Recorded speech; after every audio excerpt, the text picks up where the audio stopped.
السلام عليكم ورحمة الله وبركاته. إن الحمد لله نحمده ونستعينه ونستغفره ونؤمن به ونتوكل عليه ونعوذ بالله من شرور أنفسنا ومن سيئات أعمالنا.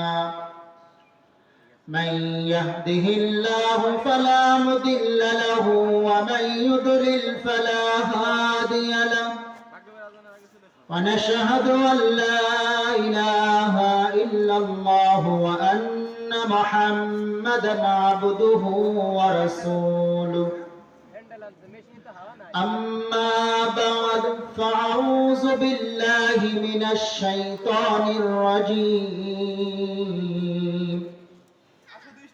بسم الله الرحمن الرحيم.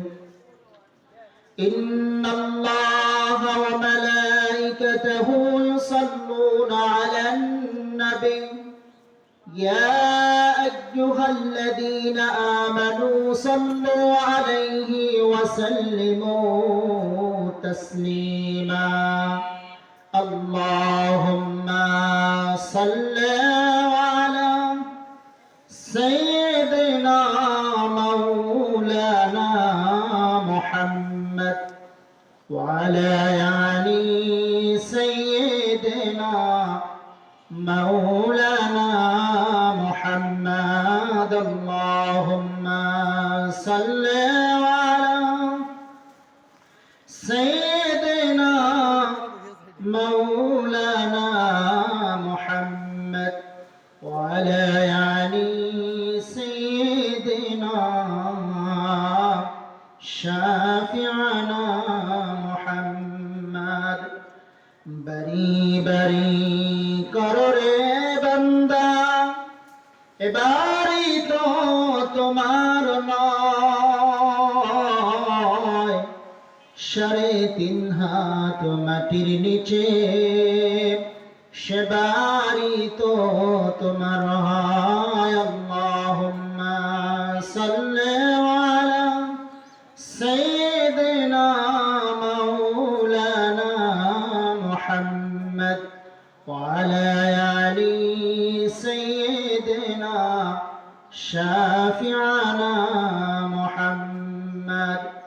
بلغ العلا بكماله كشف الدجى بجماله حسنت جميع خصاله صلوا عليه وآله. بلغ العلا بكماله كشف الدجى بجماله حسنت جميع خصاله صلوا عليه وآله. أعوذ بالله من الشيطان الرجيم. بسم الله الرحمن الرحيم.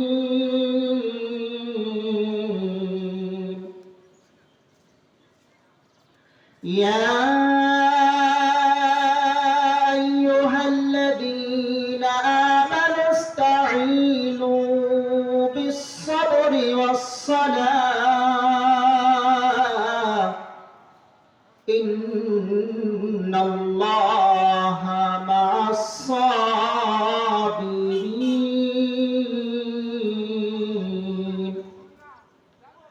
ولا تقولوا لمن يقتل في سبيل الله أموات بل أحياء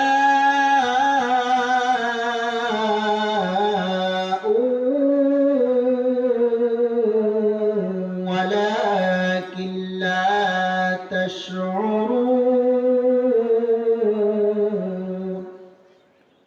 ولنبلونكم بشيء من الخوف والجوع ونقص من الأموال والأنفس والثمرات وبشر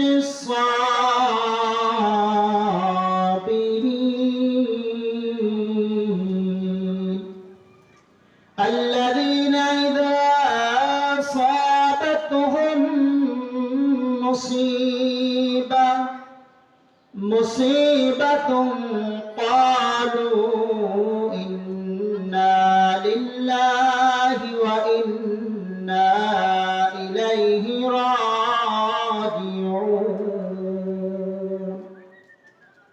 صدق الله العلي العظيم وصدق على رسوله النبي الكريم ونحن على ذلك من الشاهدين والشاكرين والحمد لله رب العالمين. প্রশংসা করি আমি আল্লাহ তাআলার, বিশ্বজাহান সৃষ্টি হলো কুদরতে যাহার, জ্ঞান বিজ্ঞান শিল্প কলা আবিষ্কার যত, খোদার মহিমা তারা গাইছে অবিরত। মাটির মানুষ চন্দ্রে গেল কুদরতে যাহার,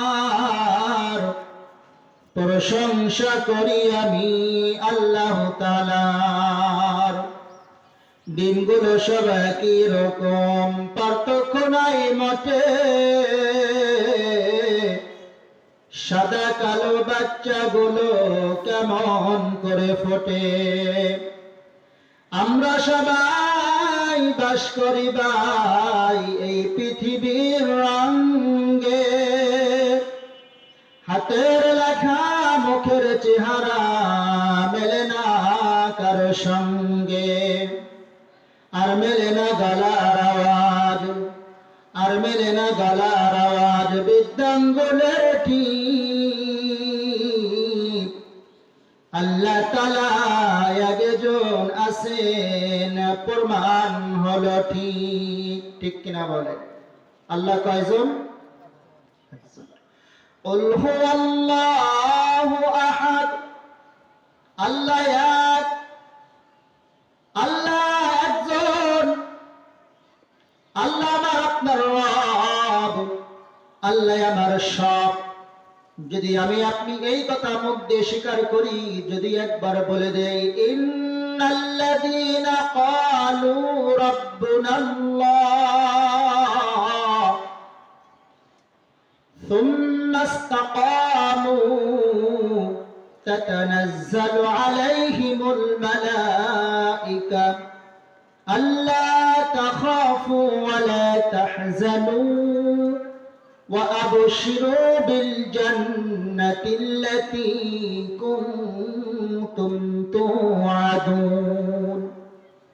যদি একবার জবান দিয়ে বলতে পারি আল্লাহ আমাদের রব, আর যদি এই কথার উপরে আমি আপনি অটল থাকতে পারি, তাহলে আল্লাহ পাক ফেরেশতাদেরকে দিয়ে ঘোষণা দেয়, ফেরেশতারা বলে দেয়, ও বান্দারা তোমাদের কোনো ভয় নাই, তোমাদের কোনো টেনশন নাই, তোমাদের কোনো চিন্তা নাই, আমার আল্লাহ পাকের প্রতিশ্রুতি, আল্লাহ পাক তোমাদেরকে জান্নাতে প্রবেশ করাবেন। বলেন সুবহানাল্লাহ।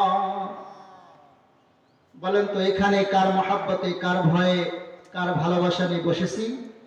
একমাত্র আল্লাহ। তো আমরা কি সবাই আল্লাহকে পেতে চাই?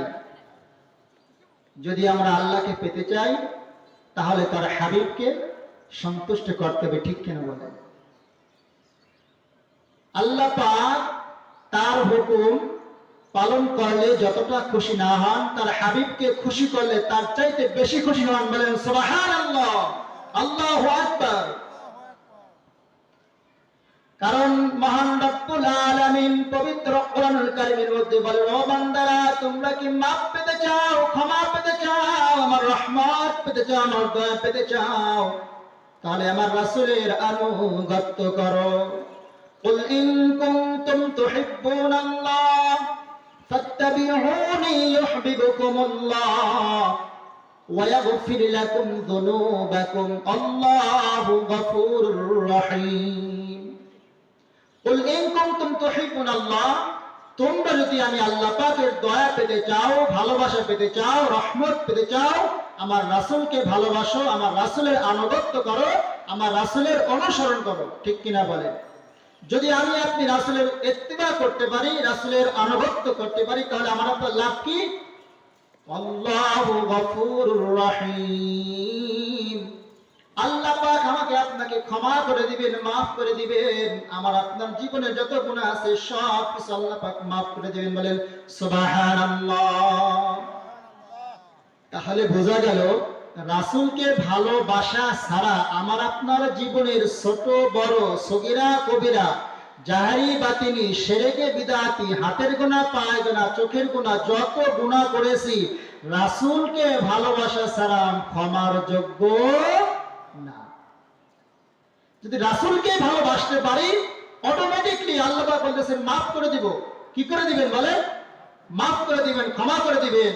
তাহলে যদি আমার আপনার গুনাহগুলো ক্ষমা করাতে হয়, আমি আপনি মাফ আল্লাহর কাছে চাই, তাহলে আল্লাহ পাক আমাকে আপনাকে মাফ করবেন। তখন রাসূলের মহব্বত আমার আপনার অন্তরে ঢুকবে যখন। ঠিক কিনা বলেন?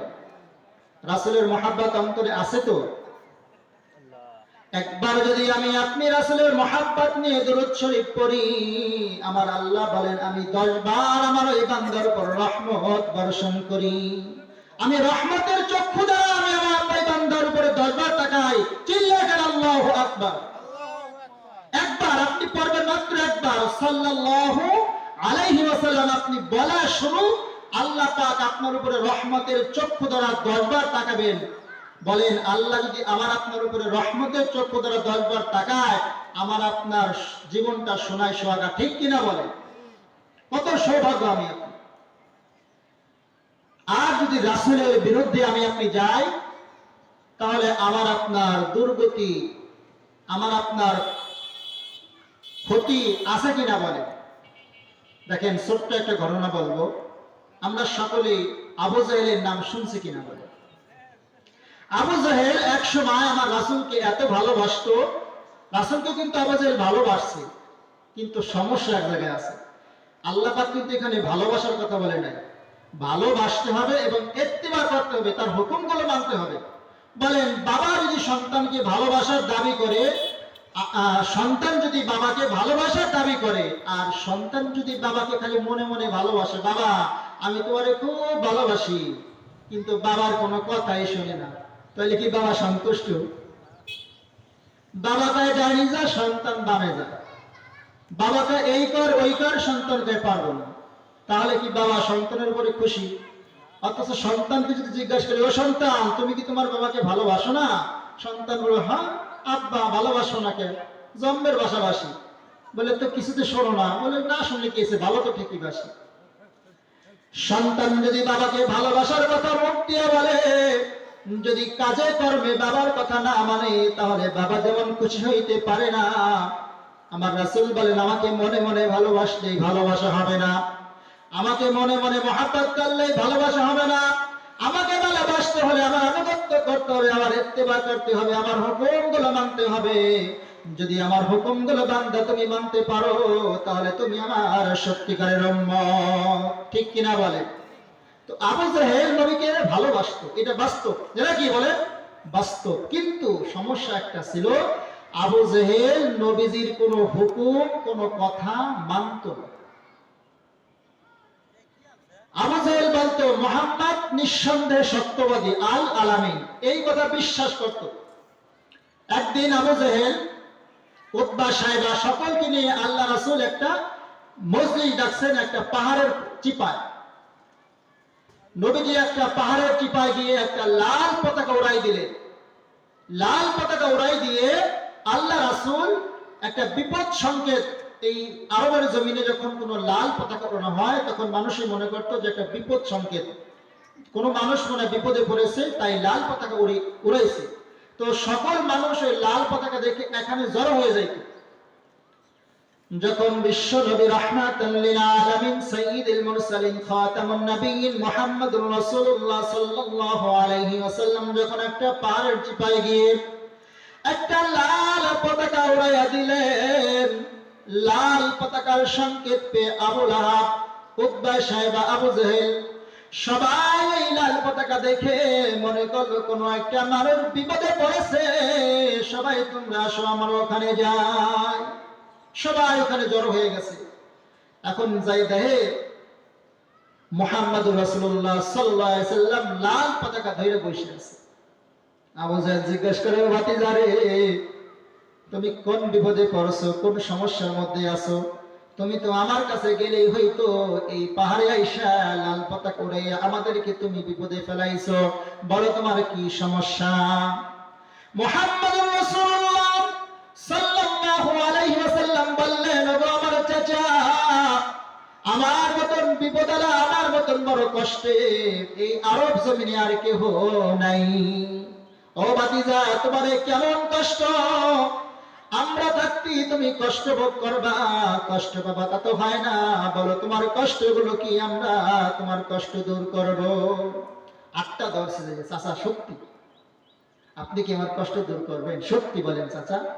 জি ভাতিজা, তোমার কষ্ট দূর করো, বলো কি সমস্যা? চাচা, আমি যদি বলি এই পাহাড়ের পিছনে আপনাদের জন্য শত্রু দাঁড়াই আছে, একটু পরে আক্রমণ করবে, তাহলে কি আপনারা বিশ্বাস করবেননি? আবু লাহাব, আবু তালেব, উতবা, সাইবা সবাই দাঁড়ায় গেল আর বলল, জি ভাতিজা, যদি তুমি বলো পাহাড়ের উপরে আমাদের শত্রু দাঁড়িয়ে আছে, আমরা বিশ্বাস করি, কারণ তুমি মুহাম্মদ জীবনে মিথ্যা কথা বলো না, এত বিশ্বাস তোমাকে আমরা করি। ও চাচা, আমাকে যদি এতই বিশ্বাস করেন, তাহলে আপনারা একটু স্বীকার করে নেন, বলেন লা ইলাহা ইল্লাল্লাহু মুহাম্মাদুর রাসূলুল্লাহ সাল্লাল্লাহু আলাইহি ওয়াসাল্লাম যখনই এই কথা বললেন আল্লাহ রাসূল, আবু জাহেল কলার ঝাড়া দিয়ে দাঁড়ায় গেল আর বলল, ভাতিজা মুহাম্মদ, তুমি আমাদের সময়গুলো এইভাবে নষ্ট করলা, আমাদেরকে এই জন্যই ডাকছো, আর কোনো কাজ তোমার নাই? তুমি এই কথা বলার জন্য আমাদেরকে কেন ডাকছো? সব মানে তোমার এই কালিমা মানি না। যাকে এত বিশ্বাস করে, যাকে এত ভালোবাসে, যার সুখ দুঃখ সব ভাগ করে নিতে রাজি, অথচ তার কথা কালিমা গ্রহণ করতে রাজি। যখন নবী করিম সাল্লাল্লাহু আলাইহি ওয়াসাল্লাম বললেন, ওগো আমার চাচা, আপনি একটু মুখ দিয়ে বলেন লা ইলাহা ইল্লাল্লাহ, আপনি যদি স্বীকার করেন, তাহলে আমি আমার সমস্ত কষ্ট দুঃখ বেদনা সব আমি ভুলে যাব। আবু জাহেলকে, ভাতিজা রে, তোর যত কষ্ট থাকুক না কেন, দূর তো হবেই না, বরং তোর উপর আরো কষ্ট চাপাইয়া দিব। রাতের বেলায় মিটিং বসাই দিল। কোনটা বড় বড় কাফেররা মিটিং বসাইছে, তোমরা কে কোথায় আছো? মুহাম্মদ আমাদেরকে ভুলের মধ্যে ফেলাইতেছে। বলে কি হইছে? বলে পাহাড়ে যাইয়া লাল পাতা করে আমাদেরকে ডাইকা কালিমার দাওয়াত দেন। আমরা তো বুদ্ধিমান দেখে মানিনি, কিন্তু যারা কম জ্ঞানী, যাদের বুদ্ধি জ্ঞান নাই, ওরা তো ঠিকই মানবে না। এখন কি করতে হবে? বলে এখন করণীয় হলো মুহাম্মদের শেষ করে দেব। যদি মুহাম্মদরে আমরা মাইরে ফেলাই, তাহলে আর কেউ দাওয়াত দিবি না, আর কি মুসলমানও হবে না, কালিমা গ্রহণ করবে না, ওরে মাইরে ফেলে। সবাই মিটিং বসাইল, কি করে মারা যায়, কিভাবে মারা যায়।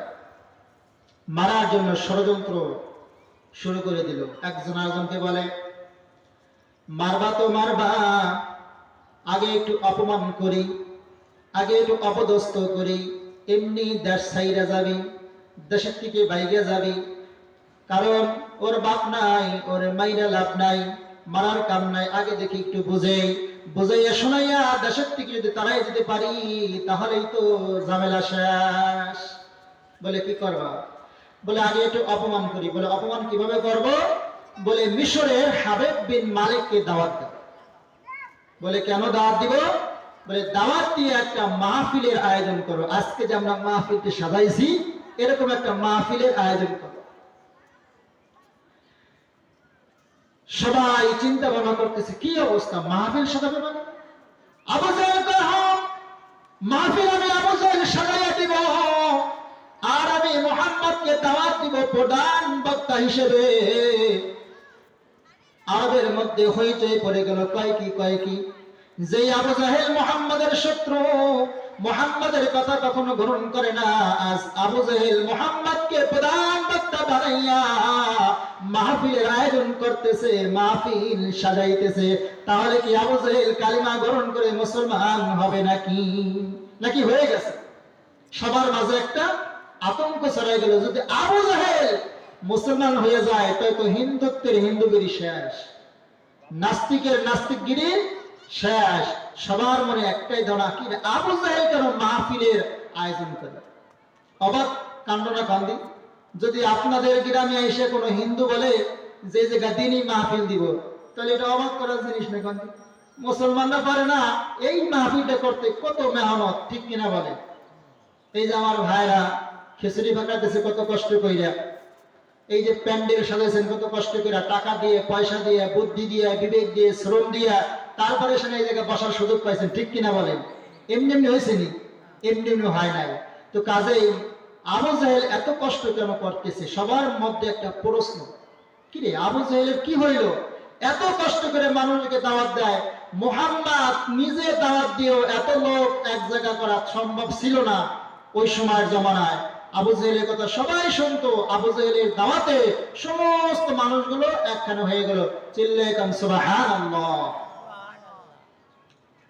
আবু জাহেলের উদ্দেশ্য ছিল বড় খারাপ, আর আমার নবীর উদ্দেশ্য ছিল বড় ভালো। যখন আবু জাহেল নবীকে বলল, ও ভাতিজা মুহাম্মদ, আমি তোমার নামে মাহফিল সাজাইলাম, তোমার এই প্রধান বক্তা বানাইয়া দিলাম, তুমি খুশি নাকি? আল্লাহ রাসূল তো খুশি।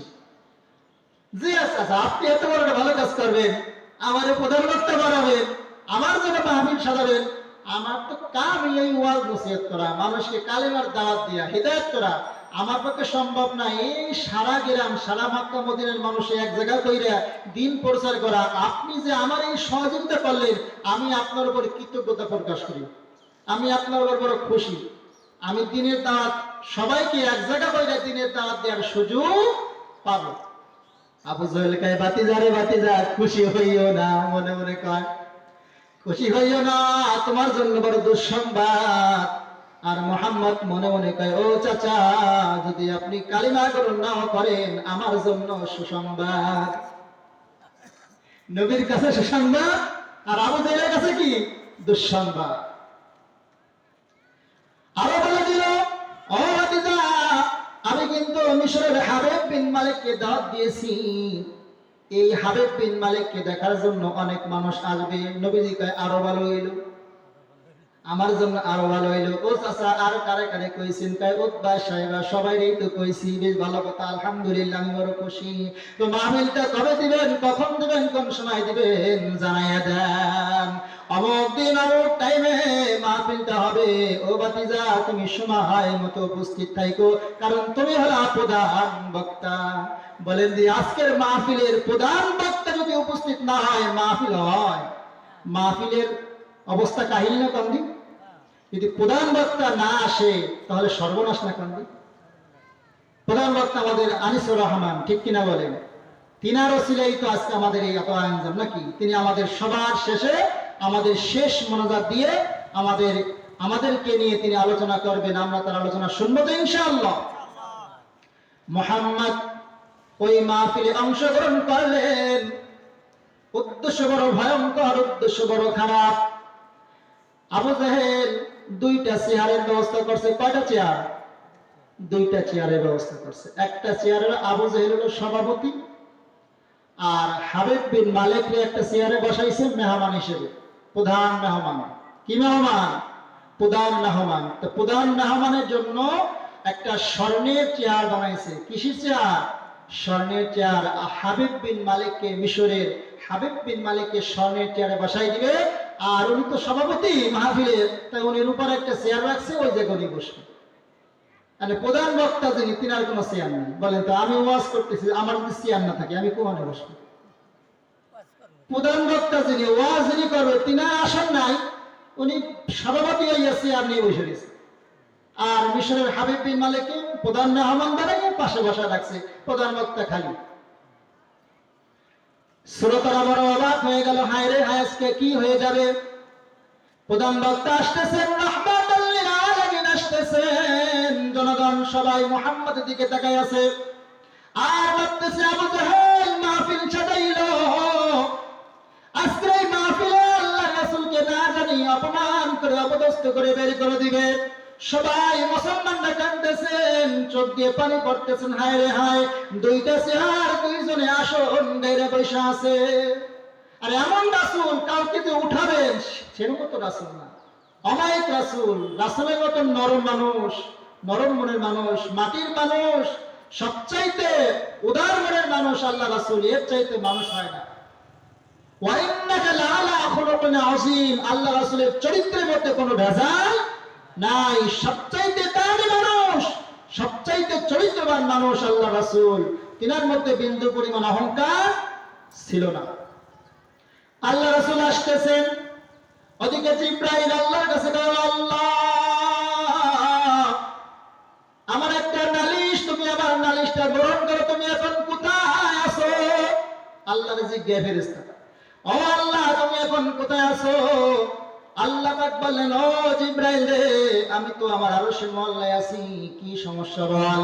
বলে, আল্লাহ তুমি আমার নালিশ তাড়াতাড়ি শোনো, রিজাল্ট তুমি তাড়াতাড়ি দিবা, দেরি করলে কিন্তু আজকে হবে না। বলে, কি রিজাল্ট? বলে, আপনার রাসূলের জন্য আবু জাহেল মাহফিল সাজাইছে, আপনার রাসূলের আসন নাই, দুইটা চেয়ার দুইজনে বসে আছে, আমার রাসূল কোন জায়গায় বসবে? যদি আজ আল্লাহ রাসূল আপনার হাবিব যদি মাটিতে বসে ওয়াজ করে, আমি জিবরাইল সহ্য করব না, আমি কিন্তু জিবরাইল সহ্য করব না, ওই দুইটারে কিন্তু শেষ করে দেব। আল্লাহ পাক বলেন, ও জিবরাইল রে, থামো থামো থামো, আমি আল্লাহ দেখতেছি, এই ফয়সালা আমি আল্লাহ নিজেই করব। তোমার শুধু দায়িত্ব জিবরাইল, আমার রাসূল যেন মাটিতে না বসে, আমার রাসূল যেন মাটিতে না বসে, যদি আমার রাসূল মাটিতে বসে, ও জিবরাইল তোমার জিবরাইলের নাম আমি কাইটা দেব। আল্লাহ কয়, আল্লাহর কাছে জিবরাইল কয়, ও আল্লাহ আমার জীবন যাবে, আমি আপনার হাবিবকে মাটিতে বসতে দেব না, আমার জীবন যাবে, কিন্তু আমি আপনার রাসূলকে মাটিতে বসাবো না। আল্লাহ কয়, তোমার দায়িত্ব আমার রাসূল যেন মাটিতে না বসে। আল্লাহ রাসূল আসলেন, বৈশে পড়বেন ভাব, জিবরাইল কয়, ও আল্লাহ রাসূল আপনি বলবেন না, আজকের মাহফিলে আপনাকে অপমান করার জন্য এত বড় মাহফিল সাজাইছে। আল্লাহ রাসূল কয়, আমি নিচে বসি, আমার একটু ওয়াজ করার সুযোগ দাও, আমি একটু বয়ান করি, যদি আমি বয়ান করি আমার বড় বিশ্বাস এই মানুষগুলো মুসলমান হয়ে যাবে, ঈমান আলা হয়ে যাবে। জিবরাইল কয়, একটু সবর করেন, ওয়াজ তো অবশ্যই করবেন, মাহফিলটা যখন হয়েছে ওয়াজ হবে, ওয়াজ কি হবে, কিন্তু একটু দেরি করেন। আল্লাহ রাসূল দাঁড়ালেন, এবার জিবরাইল ডাক দেখো, আল্লাহ আমি আপনার রাসূলকে বসতে দেই নাই, দাঁড় করে রাখছি, কিন্তু আমি আপনার রাসূলকে বেশি সময় দাঁড় করে রাখবো না, ওই দুইটা বিয়াদব চেয়ারে বসে রয়েছে আর আপনার রাসূল দাঁড়াই থাকবে, আমি জিবরাইল এটাও মেনে নিতে পারবো না। আল্লাহ কয়, ওই যে আবু জাহেল যে উপর চেয়ারে বসে ওদের পরে ধর, আগে যে মালিক হাবিব বিন মালিক আগে চেয়ারেতে ওঠে। এখন জিবরাইল হাবিব বিন মালিককে কয়, ও হাবিব বিন মালিক ওঠ। বলেন, ফেরেশতাকে আমরা দেখি, তাদের কথা আমরা শুনি, ফেরেশতা আছে না? এই যে সাধারণত জেনে কথাটা আমরা শুনি, আমরা দেখি, কেবলমাত্র জেন যার সঙ্গে কথা বলতে ইচ্ছুক, যাকে দেখা দিতে চায় সেই দেখতে পারে, আর কেউ দেখতে পারে না। তো ফেরেশতা তো দেখা যায় না, তো ফেরেশতা জিবরাইল মালিক বিন হাবিবকে ওঠে না। আল্লাহ কয়, ও জিবরাইল তুমি কিয়ামত পর্যন্ত হাবিব বিন মালিককে চেয়ার থেকে ডাকবা, ও কথা শুনে না, তো ও বোঝেই না, তুমি যে ডাকতেছো, তুমি যে পাশে খাড়ায় রয়েছো, কথা কি করব? বলে, একটা সিস্টেম করো, প্রথমে একটু হাত দিয়ে একটু ধাক্কা ধাক্কি দাও, একটু টাচ করো, তো টাচ করে হাবিব বিন মালিক এদিকে একবার চা, মনে মনে কয় কি রে আমার ধরে কে? জিবরাইল আলাইহিস সালাম আল্লাহকে বলে, আল্লাহ এইভাবে আমি যতই টাচ করি হাবিব বিন মালিক চেয়ার কিন্তু ছাড়বে না, উঠবে না। বলে একটা কাজ করো, ওই হাবিব বিন মালিককে বারবার ডিস্টার্ব করো, বারবার ডিস্টার্ব করো। বারবার যখন ডিস্টার্ব করে তখন হাবিব বিন মালিক যেহেতু সে মিশরের প্রেসিডেন্ট, তার একটা জ্ঞান আছে, সে মনে মনে চিন্তা করতেছে আমি এই চেয়ারে বইছি, কিরা যেন পিছন দিকে কেতকুতু দেয়, আমার সুরসুরি দেয়, খোঁচা দেয়। আমার মনে হয় আল্লাহ রাসূলের সামনে চেয়ারে বসে থাকা বিয়াদবি, আমার মনে হয় এই চেয়ারে আমারে মানায় না। চেয়ার থেকে টাস করে ওইটা যাইয়া পাবলিকের মাঝে বসে গেল। বলেন সুবহানাল্লাহ। চেয়ার ফাঁকা। এবার আবু জাহেল কয়, ও দোস্ত বন্ধু, তোমার কত আদর কইরা মায়া করে তোমার দাওয়াত দিয়ে আনছি, এই সাধারণ মানুষের মধ্যে বসার জন্য নাকি তোমার জন্য আমি স্বর্ণের চেয়ার বানাইছি, ওই চেয়ার তোমার জন্য তুমি ছাড়লা কে? মিশরের হাবিব বিন মালিক কয়, ও আবু জাহেল রে, সারছি কি এমনি এমনি কত কত আর খোসাখুসির জ্বালায় ওই চেয়ারে বসার মতন যোগ্যতা আমার নাই, সহ্য করতে পারলাম না চেয়ারে বসা, তাই উঠে আসলাম এই জায়গায় নিরিবিলি খাই, খোসাখুসি কাম নাই। জিবরাইল ডাকতে কয়, আল্লাহ স্বর্ণের চেয়ার তো ফাটা বানাই দিছি। আল্লাহ কয়, জিবরাইল রে, আমার রাসূলকে ওই চেয়ারে আগে বসাই দে। চিল্লায়ে আল্লাহু আকবার। আমার রাসূল স্বর্ণের চেয়ারে বৈশা বয়ান করবি। আল্লাহ রাসূলকে চেয়ারে বসাই দেওয়া হলো। আল্লাহ রাসূল বয়ান কেবল শুরু করবে। জিবরাইল কয়, ও আল্লাহ রাসূল একটু ওয়েট করেন। নবীজি কয়, কে? চেয়ার তো বসাইলা, আবার কি? বলে, চেয়ারে ঠিকই বসাইছি, কিন্তু আপনার পাশে যেটা বসে রয়েছে এই শয়তান যদি আপনার পাশে ধায়ে বসে আপনি ওয়াজ করে মজা পাবেন না। কি তুমি এই যে উঠাই তুমি, তা উঠাও উঠাও। আর জিবরাইল যায় কয়, ও আবু জাহেল তাড়াতাড়ি ওঠ। আচ্ছা তো শোনে না। আল্লাহর কাছে কয়, আল্লাহ সেম একই কোয়ালিটি, সুরসুরি দেওয়া লাগছে, কুতুকুতু দেওয়া লাগছে, নখ দিয়ে খোঁচা দেই, আবু জাহেল তো ওঠে না, খালি মুড়ায় মুড়ায়। মাঝে মাঝে চেয়ার দই দেয় জায়গাতে আরেক জায়গা যায়, কিন্তু চেয়ার পাগলাইছে না। অনেকক্ষণ পর্যন্ত জিবরাইল আঙ্গুল দিয়ে খোঁচা দেয়, ও আবু জাহেল রে, চেয়ারটা সাইডে দে, তুই মাঝখানে যাইয়া বয়, এই চেয়ার করে মানাই না, তুই তাড়াতাড়ি চেয়ারটা সাইডে দে। আবু জাহেল চেয়ারটা নিয়ে জায়গা বদলায়, ওই জায়গাতে ওই জায়গা যায়, ওই জায়গাতে ওই জায়গা যায়। হাবিব বিন মালিক কয়, আমার বেয়ারাম তোমার মধ্যে ঢুকছে, ও বন্ধু সাইডে আমাগো কাছে আসো। আবু জাহেল কে যত কিছু হচ্ছে আর ছাড়তাম না, যত কিছু হচ্ছে আর ছাড়বে না। জিবরাইল বলতেছে, আল্লাহ এই শয়তানটা এত বড় শয়তান, এই শয়তান এমনি এমনি চেয়ার ছাড়বে না, বিকল্প কোন রাস্তা থাকলে আপনি বলে দেন, সেই বিকল্প রাস্তা দিয়ে এই শয়তানদারে চেয়ার থেকে উঠাবো।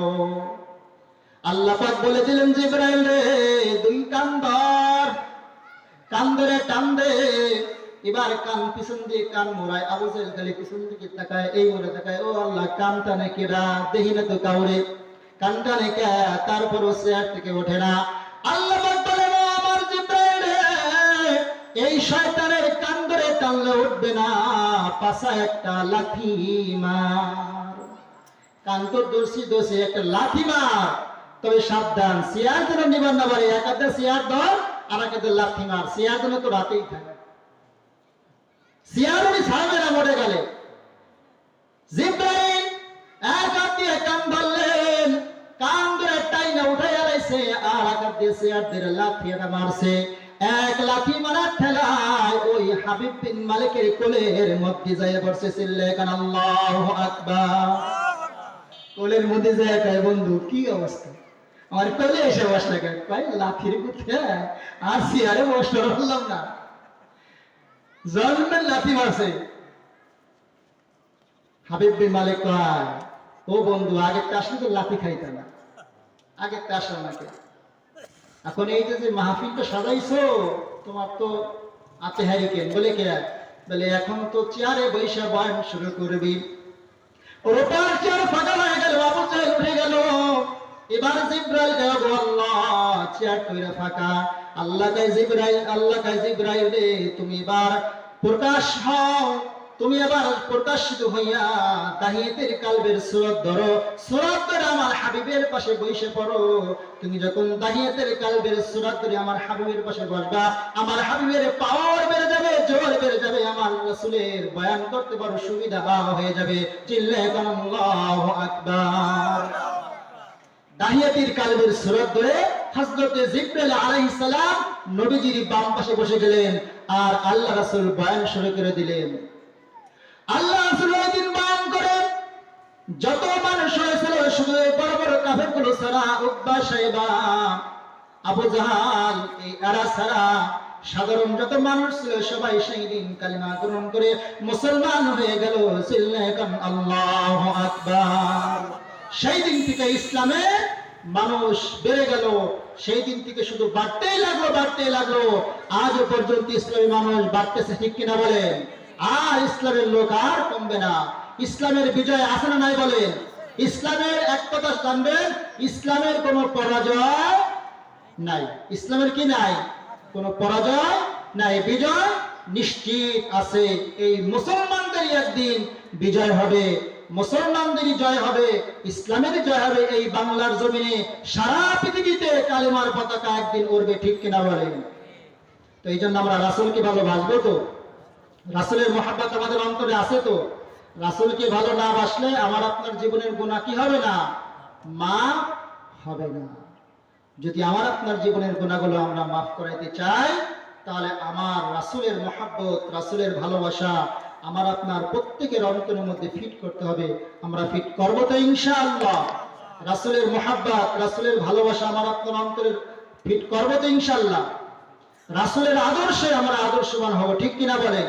রাসূল যেই কাজগুলো পছন্দ করছেন আমরা সেই কাজগুলো করব, আর যেই কাজগুলো রাসূল পছন্দ করেন নাই সেই কাজগুলো আমরা ছেড়ে দেব, ঠিক কিনা বলেন? আল্লাহ পাক আমাদের সকলকে রাসূলের আনুগত্য করা, রাসূলের হুকুম মানা, রাসূলের আদর্শে আদর্শবান হওয়ার তৌফিক যেন আল্লাহ পাক আমাকে আপনাকে সকলকে দান করেন। সকলে বলে আমিন। তো মাগরিবের সময় প্রায় কাছে গেছে, আর 2-1 মিনিট বাকি আছে আজানের, আজান দিব। তো যে আলোচনাগুলো করলাম, আলোচনার মূল মাকসাদ হলো আল্লাহ রাসূলকে যারাই অপদস্থ অপমান করার চেষ্টা করেছে তারাই কিন্তু নিঃশেষ হয়ে গেছে, ঠিক কিনা বলেন? আবু জাহেল, 2 মিনিট শেষ করে দেব। আবু জাহেল আমার রাসূলের জন্য গর্ত করছিল না?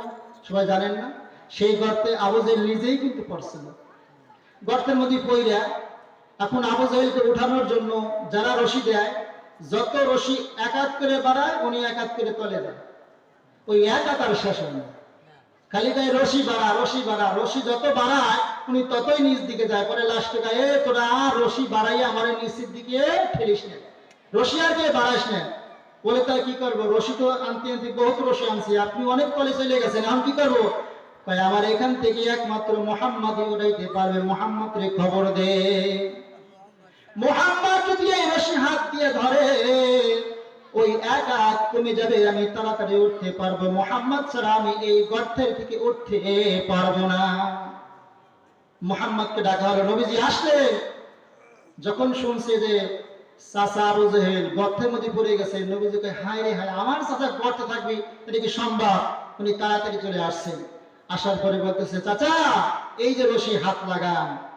রশি নবীজি ধরার সঙ্গে সঙ্গে আবু জাহেল রশি নাক পেয়ে গেছে। চিল্লায়ে বলেন আল্লাহু আকবার। আমাদের কেমন রাসূল, কেমন বরকতি রাসূল, যে যে আবু জাহেল যতই তলে যায়, যতই রশি বাড়ায় খালি তলে যায়, আর আল্লাহ রাসূল হাত দেওয়ার সঙ্গে সঙ্গেই রশি নাক পেয়ে গেছে। সুবহানাল্লাহ, আল্লাহু আকবার। যখন রাসূলের দড়ি আবু জাহেল ধরার পর রাসূল বলতেছে, ও চাচা আপনাকে আমি এখন উঠাবো, আগে বলেন এই গর্ত করছে কিনা, আর কি জন্যই করছে? তাই ভাতিজা মিথ্যা কথা এখন কব না, এখন বিপদে পড়ছি, সত্যি কথা কব। এই গর্ত আমি তোমার জন্যই করছি, তুমি গর্ত করে মরবা, এই জন্য তোমার নাই গর্ত করছি। তো আমি আপনার উঠাবো না, আপনি আমার লেগে গর্ত করছেন। তাই ভাতিজা উঠাও, তোমার আল্লাহর কসম লাগে আমারে উঠাও, আমারে সাইরা যাইও না। বলে তোমারে উঠে আমার লাভ কি? তুমি আমার লেগে গর্ত করো, তোমারে উঠাবো, তুমি গর্ত আরেকটা করবে। কয় না, শর্ত দিলাম, আমার যদি তুমি আজকে উঠা দাও আমি কালিমা গ্রহণ করে মুসলমান হয়ে যাব। নবীজি বললেন, চাচারে কথা দিলেন যেহেতু মুসলমান হবেন, এই শর্তে উঠাইলাম যদি কথার বেখেলাপ করেন আল্লাহর পক্ষ থেকে বিচার ফয়সালা হবে। টাস করে কান্দে উঠেছে, এবার কালিমা পড়েন। তাই উঠলাম তো জিরেই ঠিকই বাড়ি যাই জিরে গো একটু বুঝা কিছু বাহি আছে না, একটু বুঝে শুনে নেই। তো নবীজি ভাবছে ঠিক আছে এটা জিরেবি একটু বুঝো। 2 দিন পর ও চাচা আপনার কি বুঝ হইছেনি?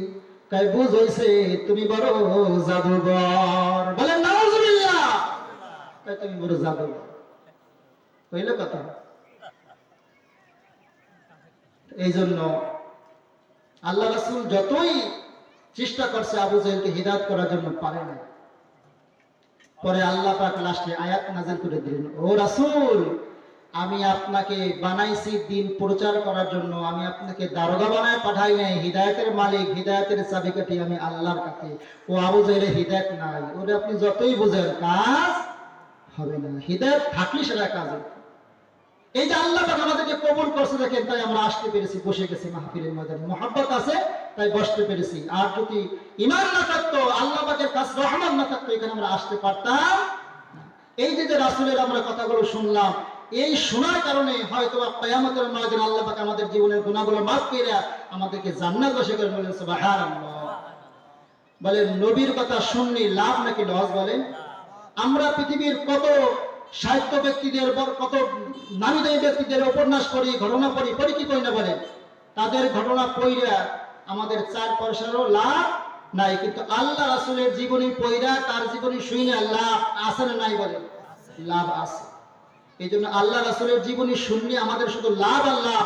যেই জায়গায় যেই গ্রামে আল্লাহ রাসূলের গুণগান হয়, আল্লাহ রাসূল সম্পর্কে আলোচনা করা হয়, ওই গ্রামে আল্লাহর খাস রহমত বর্ষণ হয়, অভাব দূর হয়ে যায়, বালা মুসিবত দূর হয়ে যায়। চিল্লায়ে বলেন আল্লাহু আকবার।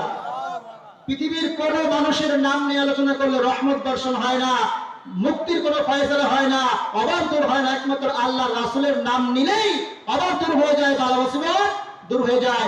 আর যারা কান খেয়াল করে শুনে মৃত্যুর সময় আল্লাহ পাক তাদেরকে আল্লাহ রাসূলকে দেখাইয়া কালিমা গ্রহণ করাইয়া ঈমানের সাথে মৃত্যু দান করেন। বলেন সুবহানাল্লাহ, আল্লাহু আকবার। আল্লাহ পাক আমাদের সকলকে আল্লাহ রাসূলের গুণকীর্তন, আল্লাহ রাসূলের প্রশংসা বেশি বেশি করার তৌফিক দান করেন। সকলে বলেন আমিন।